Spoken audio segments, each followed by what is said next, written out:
It was 1 year ago today, the second Sunday in June. Does anybody remember this day? Yes, Melanie Hooks.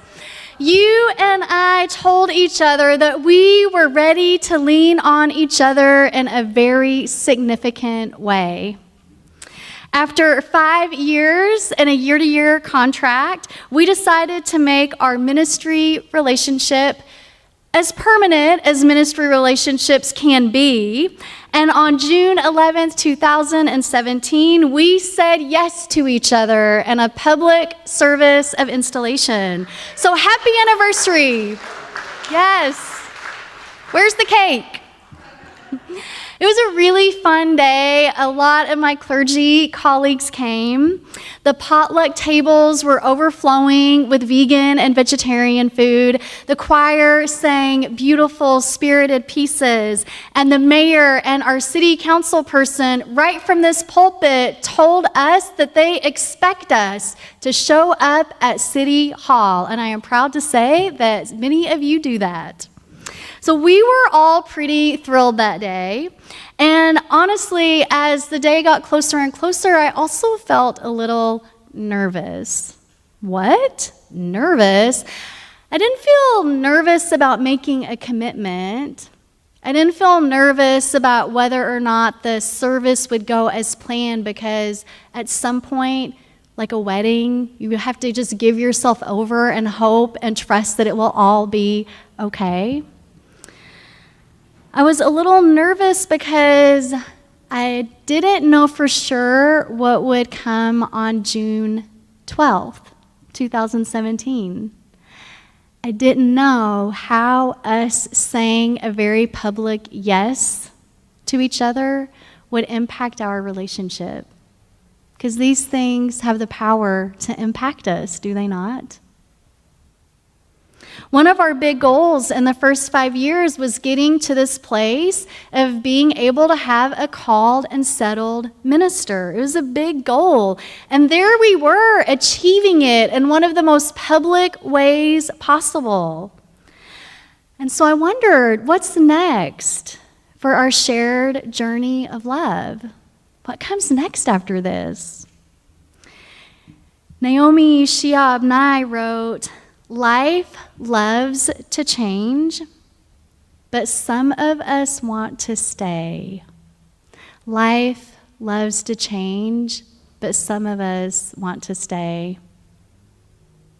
And I wondered, are we going to want to be frozen in perpetuity on June 11th of 2017? Or would we allow ourselves the challenge and the pleasure of being a religious community that embraces change? Which would it be? I left that installation somehow without an actual physical photograph or even a digital photograph of this sanctuary on that day, filled with your joyful faces. And all this week, I've been imagining what a comparison photo of that second Sunday in June versus this second Sunday of June, what those would look like. And so many things clearly would look exactly the same. Our 150-year-old piano down here that is such a beast that carries us through worship so ably every Sunday. These beautiful, colorful banners with our shared scriptures hanging here, the same.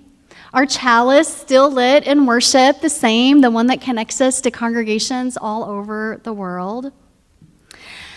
And honestly, most of us who were there that day look pretty much the same as we did last year, give or take a few gray hairs, someone showing off a new wrinkle. But like it or not, life does bring changes. And one of the most kind of poignant ones that I've been aware of all week is that one of the faces we wouldn't see in today's photo is that of our dear friend, January Nordman. For sorrow we must bear, we sing. And this year, we practiced what it means to grieve together in community. And of course, when we look at our imaginary photographs, we can't point to how each one of us has changed over the course of the past year, but absolutely and surely we have. The journey of love continues. We have congregants who are expecting babies. Our babies. I have claimed them as our babies, and I think the parents are somewhat okay with that. Maybe a little scared. Some of you have fallen in love over the past year. Some of you have started new jobs. Some of you have discovered new passions and have unleashed them here at Troop. Thank you. But some of you have lost beloveds. Some of you have sent your children away to live on their own. Some of you have fallen out of love. Some of you have been diagnosed with a condition that hampers your former abilities or the way that you move in the world. The journey of love continues, though not always, probably never, as we expect or hope that it will. So our job as a religious community, it isn't to keep things from changing, because that would be an impossible goal for us to have. And our goal isn't to keep Troop exactly the way it was on June 11th of 2017. Even if it were our goal, it would be impossible for us to achieve. If you walked into Troop today, and if you fell in love with everyone and everything, from those beautiful peace cranes in the back to the chalice, to the garden, to the Tai Chi you saw happening at 10 a.m., if you fell in love here today, and if you decided this is the place for me, I'm so excited and happy about that. This is an easy place and an easy people to fall in love with. And if we're responding faithfully to the needs of our people and also the needs of our surrounding community, this place and these people that you fell in love with today will absolutely look and feel and act and be a little bit different than we are here together today. And my guess is that as I say that, some of you are filled with excitement because you love the vision and possibility and the challenge. And it's possible that some of you are sitting there and feel like, no, I don't want that. I want it to be exactly like it is right now. Both responses are okay. But the world is full of uncertainties, and we are reminded of that every single morning. And for many of us, and definitely for me, we want people and places in our lives that feel like a constant, that feel like a rock, to be what we can count on in our times of need. Religious communities like this one are so full of tradition. If you walked in here today for the first or second time, you may be very puzzled over hymns. What? Hymns? Church hymns? Who sings those anymore? Well, we do. And we have for a long time. Religious communities full of tradition, like a cycle of liturgical season, like an order of service that has repeating elements in it. There's that one pew toward the back, it may be the one that Carol and Garrison are in, that clearly needs to be restained. It's just part of the Troop sanctuary at this point. Maybe we'll always leave it like that. But these church communities are places in our lives where we have a real heart and spirit need to keep it exactly the way we found it, because it feels like a rock. It feels like a constant.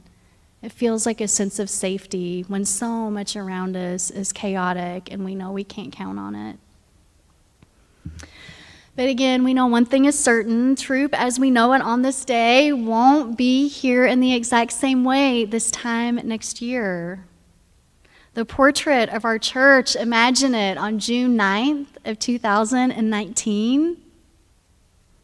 What does it look like in your mind? How can you envision it? Who is present? What do we sound like? We know it'll be different from the portrait we take today. And that really is okay.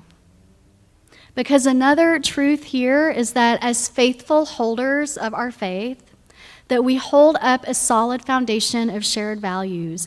We hold up a solid foundation of care for one another, so that even when some of the programs change, even when some of the people change, even when communication methods change or leadership shifts or the people in the pews look different, it's okay. As we look forward to a future with hope and get ready to participate in today's annual congregational meeting, I want to ground us in some of that foundational values language that we promised one another on the day of our installation. Here are some things we promised. To celebrate our spirited universalist heritage of a saving love for all humanity, and to celebrate our promise to nurture the well-being of all life and of the planet itself. We voiced out loud our intent to remain grounded in love and to answer the call toward justice. And we remembered that we count ourselves among a long tradition of people who founded, built, and sustained our existence as a congregation. And we thank those ancestors for all that we have today. We love Troop for all that it now has to give, and we love Troop for all that it may yet become through our collective efforts. So in essence, on that day 1 year ago, we promised each other that our journey of love would hold celebration, that it would hold the nurture and the well-being of our planet, that it would hold a grounding in our universalist, saving love, big L, that it would hold a call toward justice and expectation that we continue to evolve as a Troop community, and the understanding that we are always in the process of becoming, just like we are in our personal lives. We should expect our church to not be any different from that. We here are always evolving. Those values are the firm footing of all that is our life at Troop. And they are constant in a world that is shifting and changing and rumbling underneath our very feet. And so as we turn our minds toward leaving this space, I leave you with a prayer from May Sarton. Return to the most human. Nothing less will nourish the torn spirit, the bewildered heart, the angry mind. And from the ultimate duress, pierced with the breath of anguish, speak of love. Return to the deep sources. Nothing less will teach the stiff hands a new way to survive, to carve into our lives the forms of tenderness, and still that ancient, necessary pain preserve. Return to the human spirit.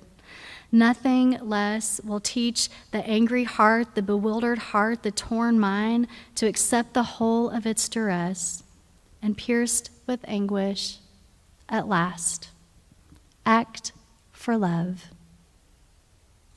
May it be so, and may we sing, honoring all that is our lives. Please rise as you are able.